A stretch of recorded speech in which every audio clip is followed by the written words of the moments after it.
Move on to item 27, and lead is Ari. Ari. So this item is a standing agenda item to consider non-regulatory requests from the public. There are 5 non-regulatory requests scheduled for consideration today. One of those requests was already considered under a previous item, and 2 of those requests are recommended for action. In the interest of time, I won't go over each one, but there are descriptions in the as Exhibit A1 in your binder, along with staff recommendations. Item 27. And I see the same names that we heard this morning. I would just caution you, if you already, I just don't want to hear the same repetition from this morning unless you have something new to say. The first speaker will be Margot Griswold, followed by Patricia McPherson. Good evening. Thank you again for allowing me to speak.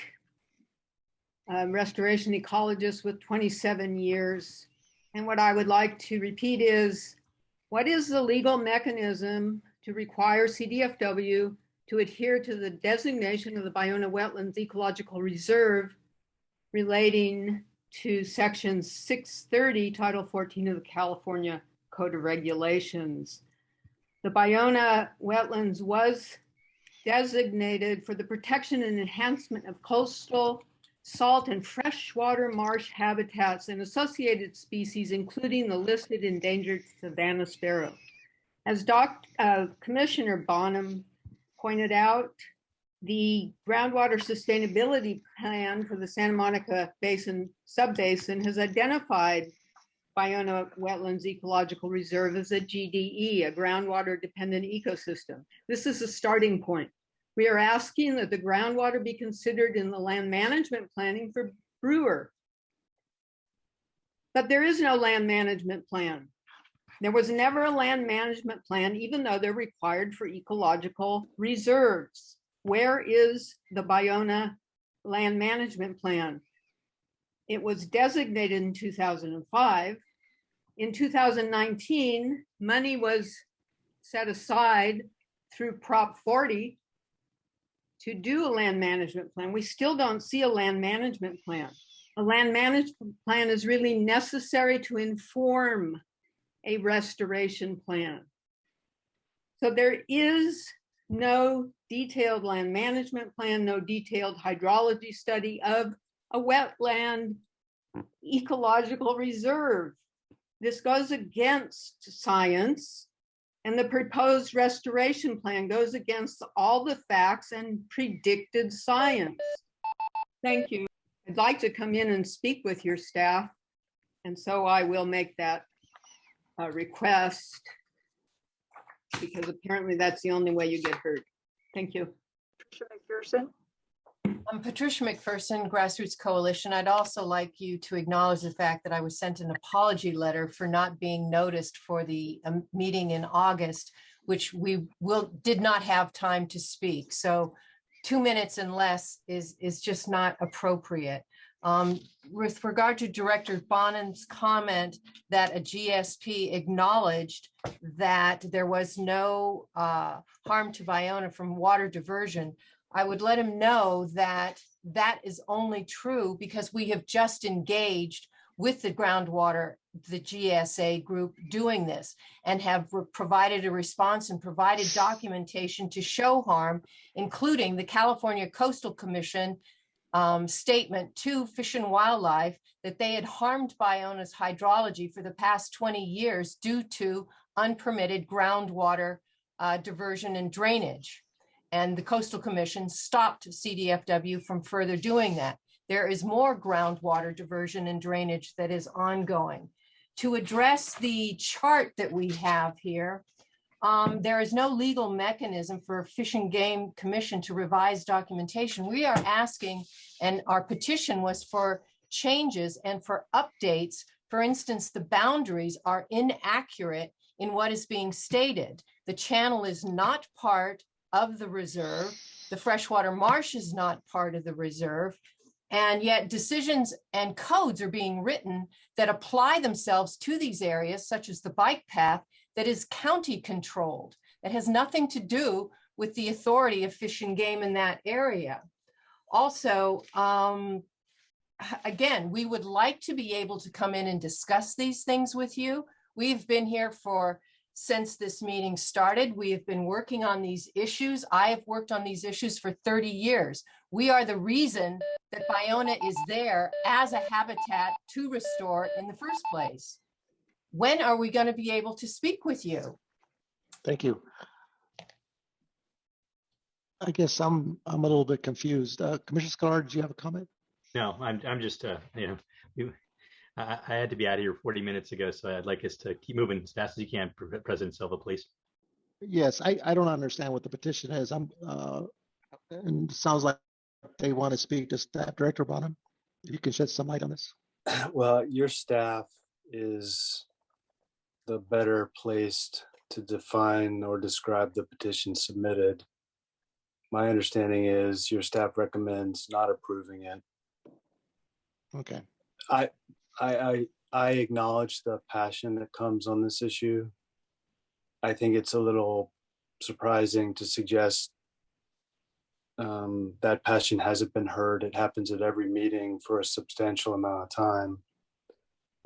I think some of the passion is just simply not grounded in facts. But look, there's a disagreement over whether the property should be more a saltwater restoration or freshwater. If it's solely freshwater, I think it's a future that requires pumps, pipes, a wholly manipulated system, and significant maintenance. But regardless, we are being sued by the Grassroots Coalition on that question. And I think the judicial system might be the right place to have the dispute resolved relative to fresh versus salt. As to sustainable groundwater, as I've said before, the Water Replenishment District of Southern California concludes the restoration will not affect the deeper potable water supply of the West Basin, and it's the largest groundwater agency in the state. And on the land management plan, Fairpoint, we have secured funding, and we're in the process of updating and producing a Ballona management plan, and we would expect to have public input opportunity on that draft prior to any adoption. Great, thank you. Our attorney, Mike, did you have a comment? Well, President Silva, I just wanted to, you'd asked about the petition, and so I just wanted to point you to it's Exhibit A2 of this agenda item. So item 27A2. And what it was is staff had received a regulatory petition that would normally have been processed under the reg petition requests, such as agenda item 26 for this meeting. But if you look at the reg petition that we received from Grassroots Coalition, it didn't actually ask to make any changes to your regulations. It took issue with some of the background material from a previous rulemaking. And so staff, in doing their best to try to get the petitioners an answer, effectively converted it to a non-rulemaking petition instead of just outright rejecting it, which would have also been a reasonable approach. And so you're now stuck with this document that is a rulemaking petition in the non-rulemaking character because of what it actually was requesting, which was substantively what Director Bonham was addressing, that the nature of the marsh, and whether or not it's a freshwater or saltwater marsh. Right. Okay. Melissa, did you have a comment? President, I want to point out that we do have another member of the public with us, Kathy Knight. She's our last speaker, and she's the one who has her hand raised. Okay, and again, just we heard you this morning. Anything new?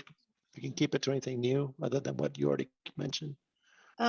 Yeah, I just wanted to emphasize that that I hope you comply with the regulatory parts that were brought up by Grassroots Coalition, and that the Department of Fish and Wildlife is proposing turning a non-marine section 630 environmental ecological reserve into a section 632 marine preserve. And that's something that has not been approved by anyone. And we're asking that Fish and Wildlife and Fish and Game Commission enforce its approvals under section 630 and fulfill the land management plan that your commission requested in 2019.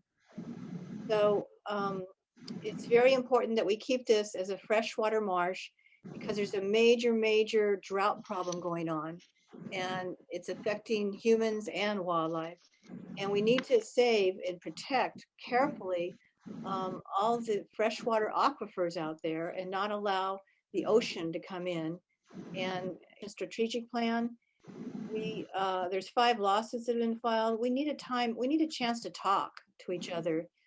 We've been asking for a workshop for years on policies and procedures, and we like your vision statement, inclusive decision making. We like that. That's what we would like to see. And thank you very much. And I'm speaking on behalf of the Ballona Ecosystem Education Project. Thank you. President Silva, if I may make a motion. Yes, yes, please. I move that the commission adopts the staff recommendations and the actions for October 2021 non-regulatory request. I second. Any comments before we go to the vote? Seeing none, Sherry, can we do the roll call, please? Commissioner Sklar, Aye. President Silva, Aye. Commissioner Zavaleta, Aye. Great, thank you. That item passes unanimously 3-0. Okay. And I apologize if I'm a little intemperate at this because it's been such a long day. I find it wholly unacceptable that the meeting would go this long. They've been going longer and longer. We can't talk about it together as a group out of the public, which is unfortunate. But they can't go this long for the first reason. We're not going to make good decisions at this late in the day. People feel rushed for good reason. It's not fair to make people wait 9 and 10 hours to speak. We have to better organize the meeting so that issues that have the most speakers are in the beginning, at least for the sake of the public, if not for any other reason. But to be respectful of the public, to be respectful of the staff, to be respectful of the commissioners, we have to do this better. And I wouldn't say any of this if I didn't know for a fact that it can be done. For 6 years, we never ran this late. So I would ask Melissa and President Silva and Vice President Murray to get together, because that's not a quorum then, and figure out how to solve this, because it's just not acceptable to me to do this, especially when we lose a commissioner, at 6 o'clock. And I didn't say I had a hard stop at 6 o'clock because we've never gone to 6 o'clock before, I don't think, since I've been on. But I had a hard stop, and I've had to. I'm paying a price for it. So I would ask respectfully that this be solved. No, I agree. And maybe I think 2 days is gonna have to be the standard. Even if we go short one day, it's better for everybody. So. Yeah, but I agree. We need to. My point is that's the job of the president and the executive director to decide that ahead of time and organize the agenda so this doesn't happen. So I would just ask. I don't want to be critical, but I just got to say it can be done. I know it can, and so I would ask. So the responsibility is on you folks to figure it out. Okay, whatever it takes. Right. Yeah, we're not going to. No, I agree. Thank you. I'm sorry for being a little intemperate, but it's not acceptable to me. Okay, no problem. So where are we? I'm sorry. We have 2 motions if there's no. We need a motion. No, I'm sorry. We need to go to public comment first. I'd like to go to public comment. Do we have any speakers on this item? I'd like to speak on item 28. Now is the time to raise your hand. That would be under A, B, or C, apparently.